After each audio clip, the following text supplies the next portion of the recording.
ওং অখণ্ড সংহিতা বা শ্রী শ্রী স্বামী স্বরূপানন্দ পরমহংসদেবের উপদেশ বাণী, ষষ্ঠ খণ্ড।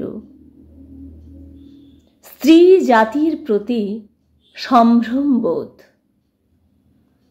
একটি যুবক স্ত্রীলোকদের সঙ্গে মিলামেশা সম্বন্ধে কিছু উপদেশ প্রার্থনা করিল। শ্রী শ্রী বাবামুনি বলিলেন, স্ত্রীলোকদের সঙ্গে একেবারে না মিশেও চলে না, আবার অতিরিক্ত মেশামেশিও বিপজ্জনক। এজন্য সব সময় স্ত্রীলোকদের প্রতি একটা গভীর সম্ভ্রম বুদ্ধি নিয়ে চলবে। যেমন অগোচরে মেশামেশি মাত্রা ছাড়াতে চাইলেও ওই সম্ভ্রমবোধ তোমাকে অতি নৈকট্য থেকে দূরে রাখে।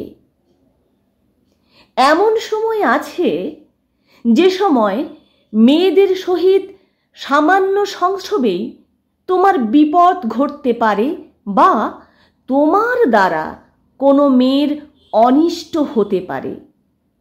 সেই সময়কে চিনতে হয়, তখন আর চোখ বুজে থাকতে নেই। বাইরে শিষ্টতা, ভদ্রতা, শালীনতা যতই থাকুক, যখন দেখবে কোনো মেয়ে তোমাকে একা পেতে চায়, তখন বুঝবে যে সে তোমার পক্ষে বিপজ্জনক। আবার যখন দেখবে তুমি কোনো মেয়েকে একা পেতে চাও, তখন জানবে তুমি তার পক্ষে বিপজ্জনক।